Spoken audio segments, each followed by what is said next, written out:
రాకేష్ రెడ్డి గారు. ధన్యవాదాలు అధ్యక్ష, ఈ అవకాశం ఇచ్చినందుకు.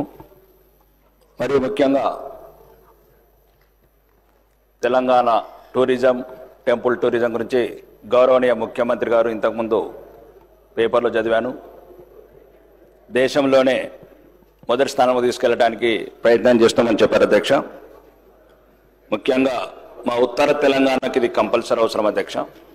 ఈ మధ్యనే ఉత్తరప్రదేశ్ ప్రభుత్వం కుంభమేళా ద్వారా సుమారు 3 లక్షల కోట్లు టూరిజం ద్వారా, టెంపుల్ టూరిజం ద్వారా ఆదాయం ఆర్జించిన విధానం ఈ దేశానికే ఆదర్శంగా ఉంది అధ్యక్ష. మరి ముఖ్యంగా మా ప్రాంతంలో నిరుద్యోగం, పేదరికం ఎక్కువ ఉంది అధ్యక్ష. ఉత్తర తెలంగాణ మరి ముఖ్యంగా ఆర్మూర్ ప్రాంతంలో ఈ సీనియర్ మంత్రులు కొందరు వినాల్సింది అధ్యక్ష. ముఖ్యంగా దక్షిణ తెలంగాణ సీనియర్ మంత్రులు సుమారు 8 లక్షల మంది బీడీ కార్మికులు అధ్యక్ష. మాకు ఈ టూరిజం కనెక్షన్ అయి ఉన్నారు. 10 లక్షల మంది మైగ్రెంట్స్ ఉన్నారు అధ్యక్ష. ఉపాధి లేక, ఉద్యోగ అవకాశాలు లేక విదేశాలకు వెళ్తున్నారు అధ్యక్ష. మరియు సరైన చదువు, వసతులు లేక ముఖ్యంగా ఈ రాష్ట్రంలో 64% ఉన్న అక్షరాస్యత, దక్షిణ తెలంగాణలో డ్రాప్ అవుట్స్ ఓన్లీ 21% ఉన్నాయి అధ్యక్ష 10th వరకు. ఉత్తర తెలంగాణలో 40% ఉంది. మరీ ముఖ్యంగా ఇంటర్మీడియట్ వరకు చదివిన వాళ్ళు 60% డ్రాప్ అవుట్స్ ఉంది అధ్యక్ష. వీళ్ళకి చిన్న వయసులోనే పెళ్ళిళ్ళు కావటం, బీడీ కార్మికులుగా వృత్తిని ఎన్నుకోవడం వల్ల చిన్న వయసులోనే మృత్యువాత పడుతున్నారు అధ్యక్ష. దీనికి మా ప్రాంతంలో సుమారు ఒక 30-40 గ్రామాలు కాకుండా బాసర లాంటి ప్రాంతం మరియు నిర్మల్, ఆదిలాబాద్లో ఫారెస్ట్ టూరిజం కావని, బాసర లాంటి దేశంలో ఉన్న అత్యుత్తమైన ఒక దేవాలయం, దాన్ని అభివృద్ధి చేయడం వల్ల వేలాది మంది కానీ, ముఖ్యంగా మా దగ్గర అధ్యక్ష ఒక సుమారు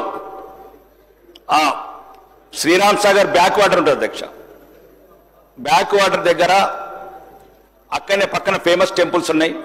శ్రీరామ్ సాగర్ కావచ్చు, మా దగ్గర ఉమ్మడి కావచ్చు, సిహెచ్ కొండూరు కావచ్చు. మా ప్రాంతంలో ఒకవేళ ప్రభుత్వం ప్రాధాన్యత ఇచ్చి అక్కడ ఈ టెంపుల్ టూరిజం, ఈకో టూరిజం పెడితే అక్కడ మా ప్రాంతంలో గాదెపల్లి, చిన్నాపూర్ ఇట్లాంటి కొన్ని గ్రామాలని, చిన్నయానము ఇప్పటికి కూడా ఒక రకమైన కాశ్మీర్ లాగా ఉంటుంది అధ్యక్ష. కానీ ప్రభుత్వము ఎటువంటి ప్రాధాన్యత ఇవ్వట్లేదు. మరియు మా ఆర్మూర్ ప్రాంతంలో సిద్ధులగుట్ట అని ఒక ఫేమస్ టెంపుల్ ఉంటుంది అధ్యక్ష. పోయిన సంవత్సరం దేవాదాయ శాఖ మంత్రి గారిని అడిగినాము సుమారు కొన్ని కోట్లు కేటాయించమని. ఇంతవరకు ఎటువంటి స్పందన లేదు అధ్యక్ష. దీనికి ముఖ్య కారణం అధ్యక్ష, మొన్ననే గౌరవనీయ టూరిజం డెవలప్ కావాలంటే ఎయిర్పోర్ట్స్, ఈ టూరిజం సంబంధించి రిసార్ట్స్ కావచ్చు, ఇవన్నీ అభివృద్ధి చేయాల్సిన అవసరం ఉంది అధ్యక్ష. మొన్న గౌరవనీయ కేంద్ర మంత్రిని కూడా కలిశాను అధ్యక్ష. ఉత్తర తెలంగాణకు సుమారు 10 లక్షల మంది మైగ్రెంట్స్ ఉన్నారు అధ్యక్ష. ఈ టూరిజం అండ్ మా సౌకర్యం కావాలంటే అక్కడ జక్రాంపల్లి ఎయిర్పోర్ట్ గురించి అధ్యక్ష గౌరవనీయ కేంద్ర మంత్రి వాళ్ళు చెప్పారు అధ్యక్ష. రాష్ట్ర ప్రభుత్వం నుంచి ఓఎల్ఎస్ సర్వే కావచ్చు, ఇంకా మిగతా క్లియరెన్స్ రాగానే చర్యలు తీసుకుంటామని చెప్పారు, క్లియరెన్స్ ఇస్తామని చెప్పారు అధ్యక్ష. ఇప్పుడు చిన్న సబ్మిషన్ అధ్యక్ష, ఈ మధ్యన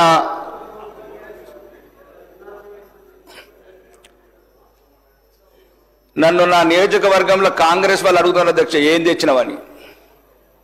ఎక్కడికో అక్కడ ఏం తెచ్చినవని అడుగుతున్నారు అధ్యక్ష. ప్రభుత్వం ఏమిచ్చిందని ఏం తీసుకపోలేదు అధ్యక్ష. నేను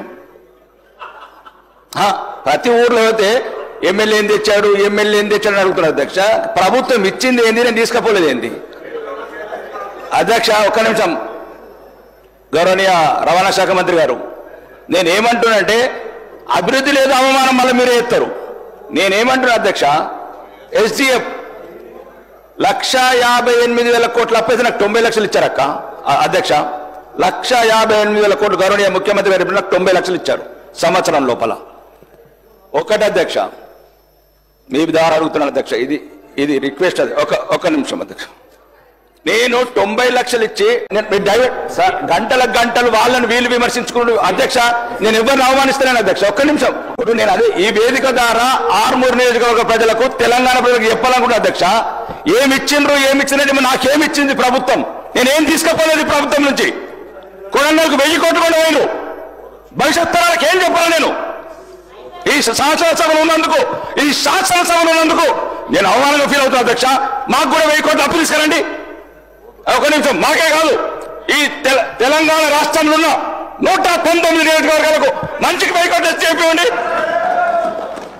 అప్పు అల్లుడికి ఒక పంచే ఇది తెలంగాణ సామెత అధ్యక్ష 90 లక్షలు మాకు 1000 కోట్లు మీకు ఎన్నొద్దు నీ వ్యత్యాసం నేనేమంటారు అధ్యక్ష ఒకటి ఏ పార్టీ లేదు కాంగ్రెస్ బీజేపీ బీఆర్ఎస్ 119 నియోజకవర్గాలు అందరికీ మంచికి 1000 కోట్లు ఇవ్వండి అధ్యక్ష అందరికీ మంచి మినిస్టర్ గారు అధ్యక్ష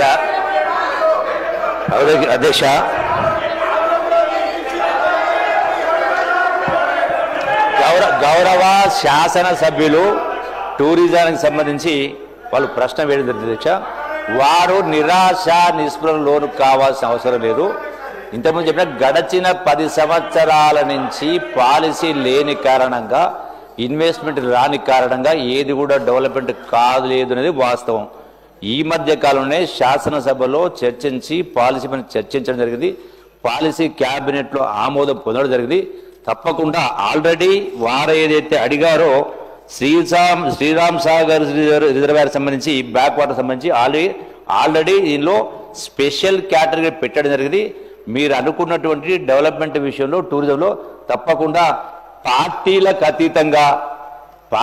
అతీతంగా అన్ని ప్రాంతాల్లో టూరిజం డెవలప్మెంట్ జరుగుతుంది మీరు అడిగినటువంటి అంశాలు కూడా ఇందులో ఉన్నవి ఆల్రెడీ మీ ప్రాంతానికి సంబంధించి ఇరిగేషన్ డిపార్ట్మెంట్ నుంచి ఆల్రెడీ టూరిజం డిపార్ట్మెంట్కు ల్యాండ్ కూడా ట్రాన్స్ఫర్ చేయడం జరిగింది ఇంకొక 3 ఎకరాలు ఆల్రెడీ ట్రాన్స్ఫర్ చేయడం జరిగింది పొజిషన్ కూడా తీసుకోవడం జరిగింది మరో 18 ఎకరాలు కూడా దాన్ని ట్రాన్స్ఫర్ చేసే ప్రాసెస్లో ఉంది టోటల్గా అన్ని రకాలంటే వాటర్ డెవలప్మెంట్ స్పోర్ట్స్ డెవలప్ కావచ్చు అట్లాగే టెంపుల్ టూరిజం కావచ్చు ఎకో టూరిజం అన్నిటికీ అవకాశం పడ్డ వాస్తవమే డెఫినెట్గా రాబోయేటువంటి కొద్ది రోజుల్లోనే మీరు నిరాశగా నిస్పృహ లోను కాకుండా మీకోసమే కాదు నా కోసమే కాదు నిరుద్యోగ యువత కోసం రాష్ట్ర ఆదాయం గణనీయంగా పెంచడం కోసం తప్పకుండా ఇవన్నీ కూడా జరిగి తీరుతాయి మీరే మీ కళ్ళారా చూస్తారని చెప్పని ఈ వేదిక ద్వారా వారికి నేను సవినయంగా విజ్ఞప్తి చేస్తున్నాను